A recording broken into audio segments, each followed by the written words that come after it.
আমার বাড়িতে দুটো বাচ্চা, একটা আমার বাচ্চা আর একটা আমার শাশুড়ির বাচ্চা। আমার বাচ্চা তো যেমন তেমন, শাশুড়ির বাচ্চা দারুণ।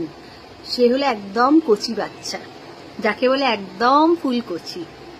কারণ সে খেতে পারে, ভাতের থালা তুলতে পারে না, শুতে পারে, বিছানা গোছাতে পারে না, স্নান করতে পারে, টাওয়েল কাচতে পারে না, মেলতেও পারে না, চুল আঁচড়াতে পারে, চিরুনি জায়গায় রাখতে পারে না, স্টাইল মেরে ডিওড্রেন্ট মাখতে পারে, কিন্তু সেটা কোথায় রাখতে হয় জানে না। মানে নিয়ে নেয়, তারপরে এতটা মানে অবত্য, মানে মনে রাখতে পারে না। খুবই বাচ্চা তো, সে আবার ওখানে মানে যেখানে স্প্রে করলো সেখানে রেখে দিল।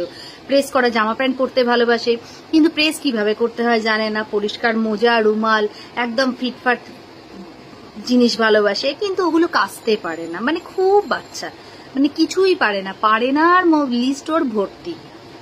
কিন্তু এত অবদের মধ্যেও একটা গুণ আছে, একটা জিনিস কিন্তু সে পারে, আমার খুদ ধরতে, টিপুনি মারতে। খুব কচি তো, একদম ফুল কচি। শাশুড়ির বাচ্চা বলে কথা, শাশুড়িকেও বলতে পারা যায় না, একদম কচি। বললে বলে ছোট, বাড়ির ছোট ছেলে, এখনো ছোটই, খুব ছোট। আর আমি তো একদম বড় হয়ে জন্মেছিলাম।